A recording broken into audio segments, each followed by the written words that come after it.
स्वागत है आप सबका दोस्तों easy learning with Shubham Jha में। अब हाँ, आज हम साइंस का एक चैप्टर देखेंगे जो हमारा पिछले कुछ लेक्चर से चालू था। चैप्टर का नाम था ग्रेविटेशन।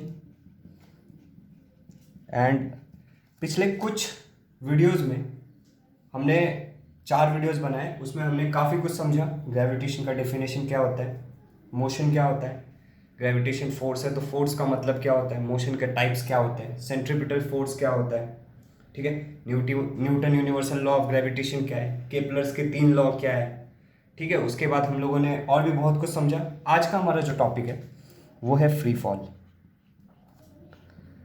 तो ये लेक्चर आखिरी वीडियो होगा, इसमें हम लोग सब कुछ कवर कर लेंगे जो बाकी है। तो चलिए फ्री फॉल को समझते हैं।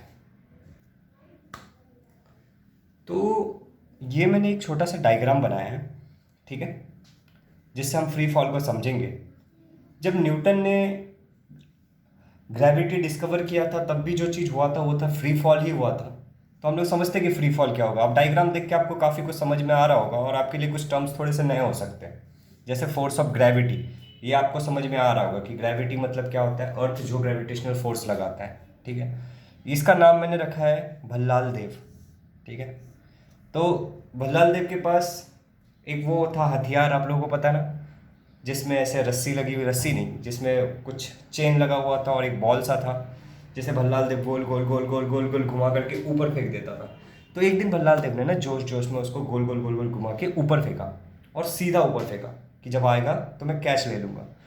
तो वो कुछ दूर तक ऊपर गया एंड उसके बाद क्या हुआ, वो कुछ दूर तक ऊपर जाने के बाद वो नीचे की तरफ आने लगा। अब देखिए यहाँ पे हुआ क्या। अब जो यहाँ पे जो चीज़ हुआ ना उसे ही कहते हैं फ्री फॉल, ठीक है। आई डोंट थिंक कि आपको एग्जाम्पल से समझ में आएगा, तो मैं और भी एक आध एग्जाम्पल दूंगा, बट फॉर ईज ये एग्जाम्पल काफ़ी ईजी है। तो सपोज करिए कि ये जो बॉल है ये यहाँ तक एक वेलोसिटी v से गया, ठीक है, एक वेलोसिटी v से गया, ठीक है। क्योंकि ये रैंडमली इसका वेलोसिटी चेंज हो रहा था तो इसमें एक्सेलरेशन भी था, ठीक है। तो अब यहाँ तक जाने के बाद इसकी जो एनर्जी थी, जो वेलोसिटी के कारण इसके अंदर जो काइनेमेटिकल एनर्जी थी, ठीक है, वो क्या हुई, ख़त्म हो गई। यहाँ पे इस पॉइंट पे ख़त्म हो गई, ठीक है। ख़त्म होने के बाद इसकी जो वेलोसिटी हो गई वो हो गई 0।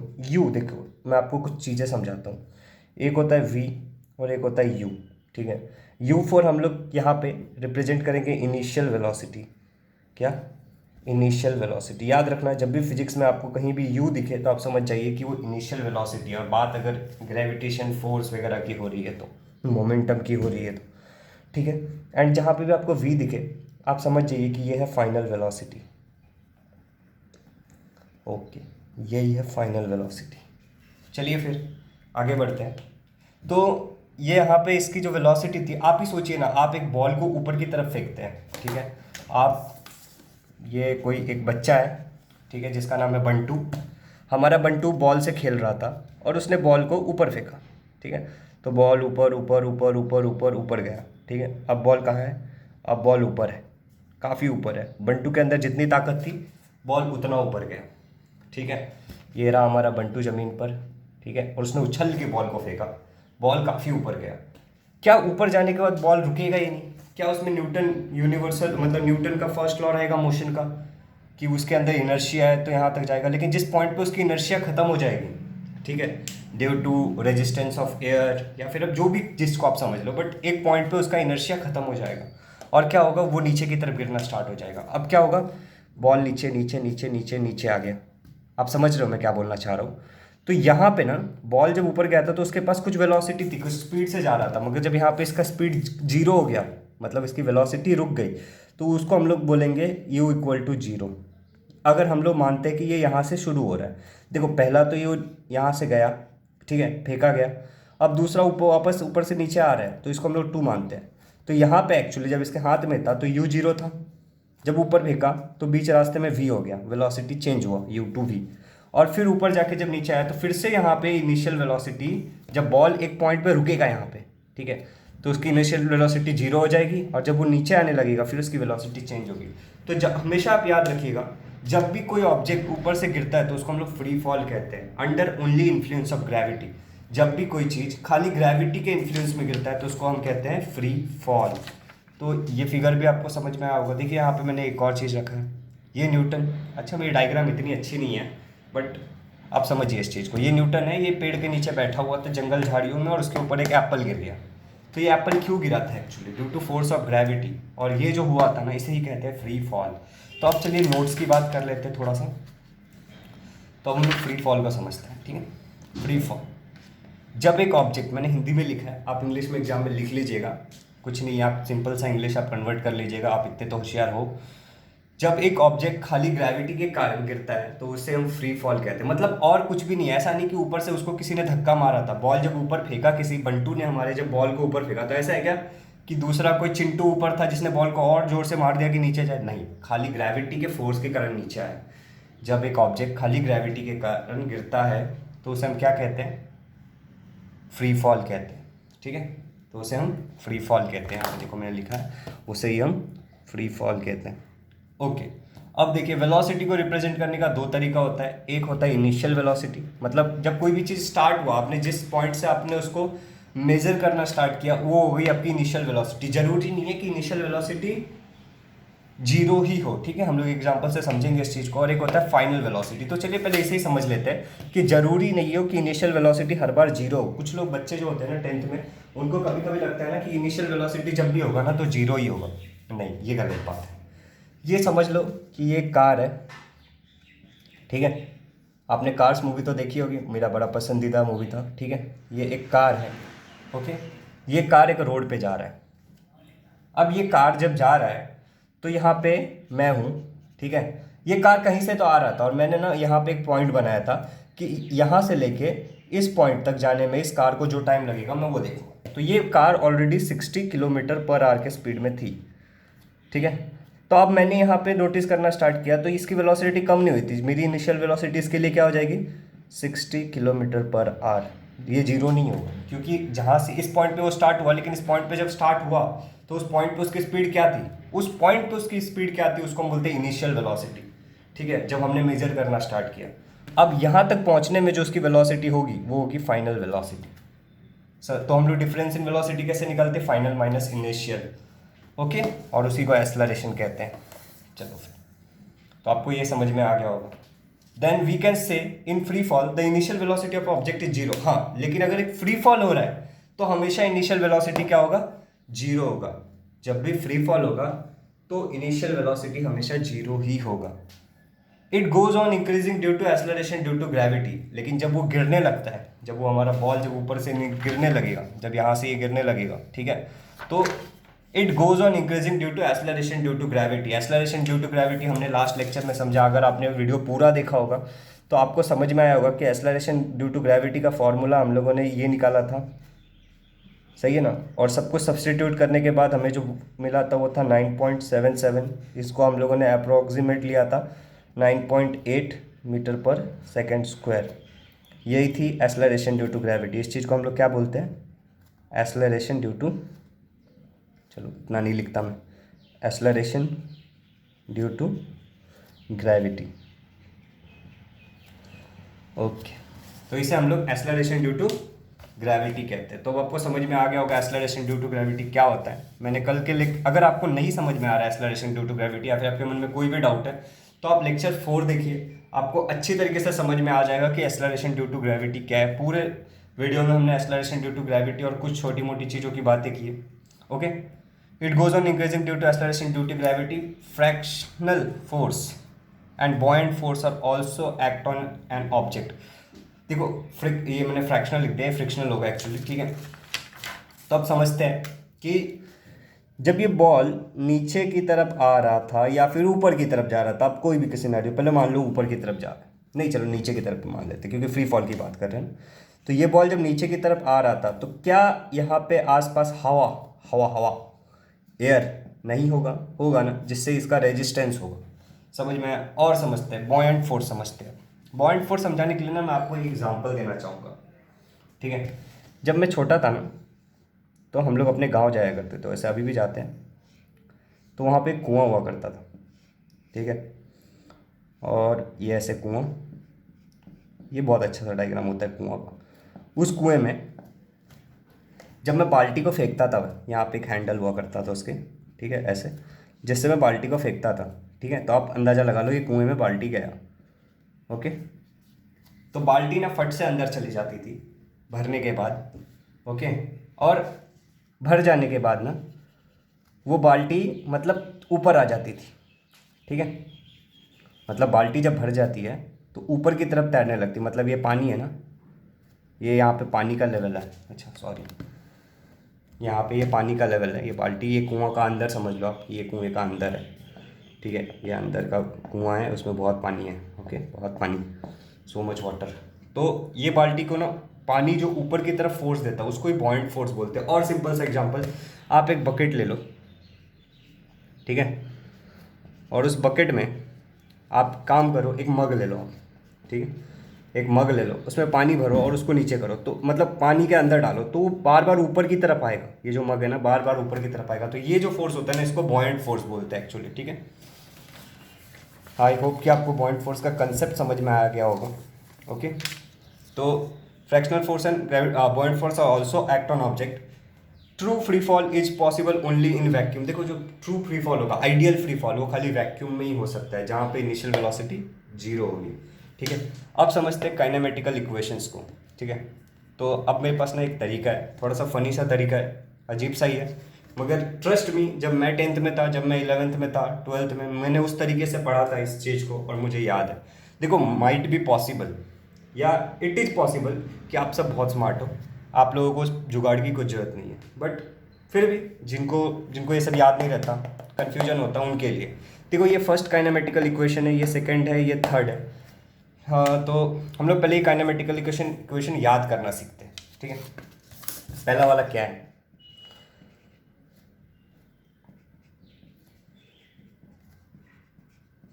v equal to u plus a T.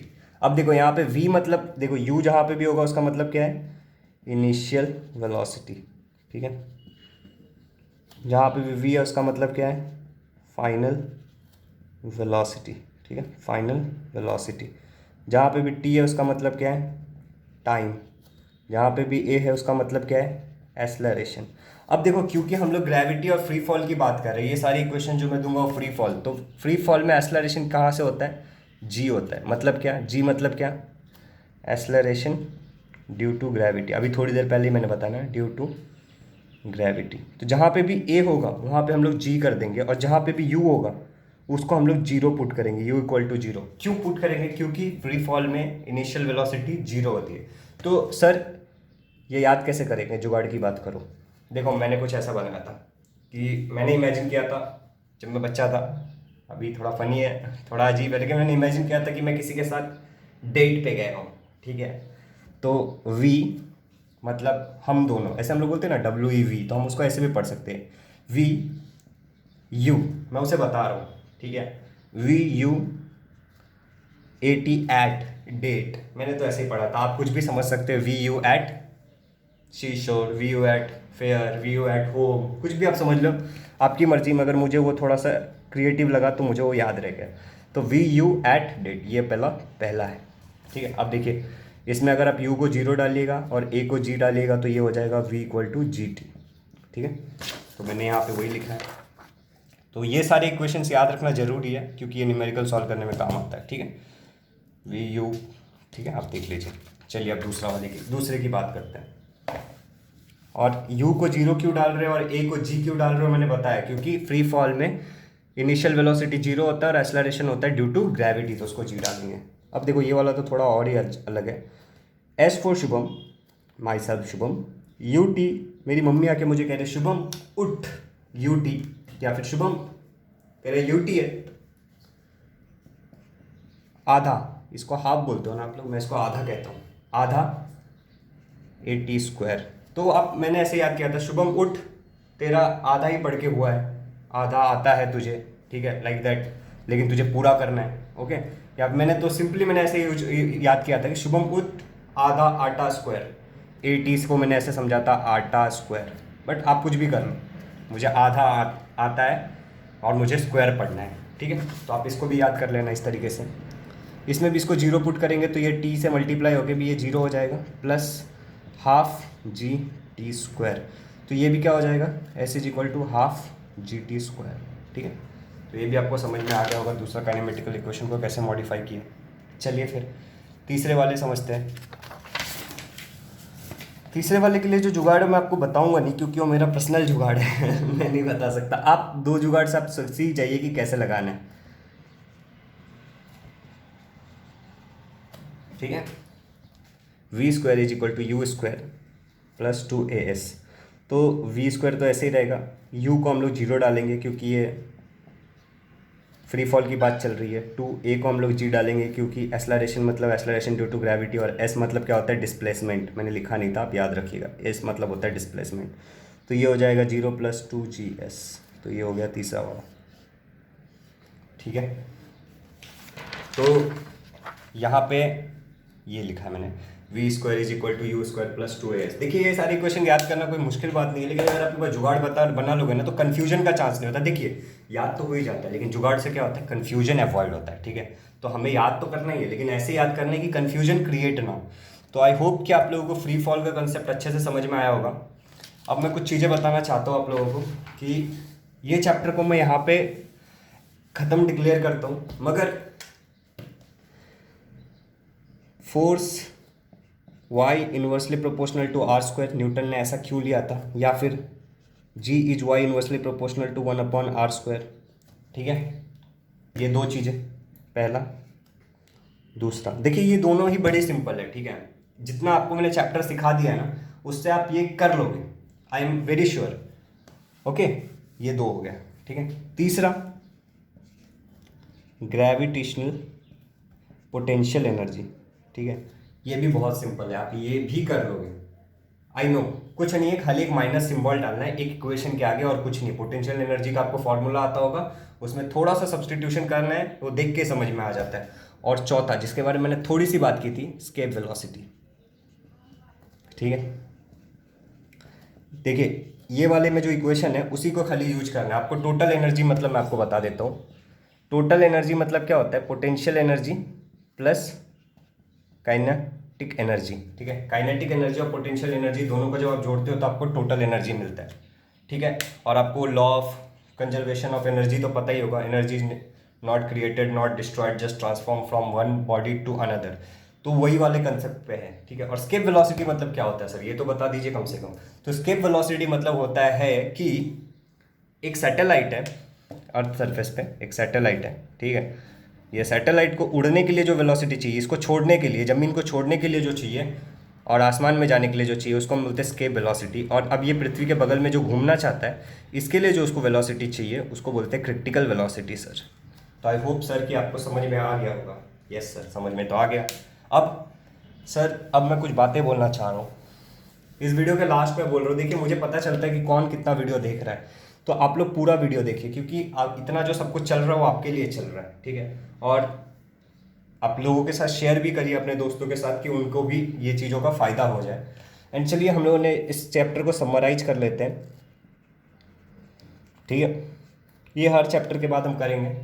तो समराइज में मैं बोलना चाहूँगा, इस चैप्टर में सबसे पहले हम लोगों ने देखा ग्रेविटेशन क्या होता है। ठीक है, दूसरा हम लोगों ने देखा ग्रेविटेशन अगर फोर्स होता है तो फोर्स क्या होता है। फोर्स में मैंने उसके टाइप्स के बारे में बात की थी। ठीक है, उसके बाद फोर्स का डेफिनेशन की भी बात किया था मैंने।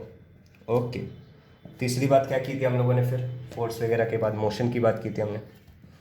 ओके, मोशन में हम लोगों ने लीनियर मोशन समझा, और हम लोगों ने क्या समझा, सर्क्यूलर मोशन। ठीक है, सर्क्यूलर में भी दो टाइप था, एक था यूसीएम और एक था non UCM. Non UCM, UCM मतलब uniform circular motion, non uniform circular motion. उसके बाद मैंने लॉज को हाथ लगाया था, जिसमें सबसे पहले मैंने केपलर्स लॉ लिया था। केपलर्स के कितने लॉ थे, 3 लॉ थे। केपलर्स के 3 लॉ थे। ठीक है, तो इसको मैं मिटा देता हूँ, उसके 3 लॉ थे, बस आप समझ लीजिए केपलर्स लॉ हमने पढ़ा तो 3 लॉ थे केपलर्स के। उसके बाद मैंने बात की थी न्यूटन्स, ठीक है, Newton universal law of gravitation. ठीक है, Newton universal law of gravitation. मैं तो शॉर्ट में क्यों लिख रहा हूँ, क्योंकि स्पेस नहीं है एक्चुअली मेरे पास। ठीक है, Newton universal law of gravitation. Newton universal law of gravitation के बाद हमने क्या समझा था, इसके बाद हमने समझा था मास एंड वेट में क्या फ़र्क होता है, मास एंड वेट में। ठीक है, 7वां हमने समझा था जी की वैल्यू कैसे निकालते हैं, earth gravitational acceleration due to gravity, ठीक है। और उसके बाद 8वां हमने आज समझा फ्री फॉल। और मेरा क्या कहना है कि 2 टॉपिक और रह गए जो आप कर लोगे, अर्थ पोटेंशियल एनर्जी, ठीक है, 9th, अर्थ्स ग्रेविटेशनल, ठीक है, पोटेंशियल एनर्जी, ठीक है। और एक लास्ट रह गया एस्केप वेलोसिटी, जिसका मैंने डेफिनेशन आप लोगों को सिखा दिया, ठीक है।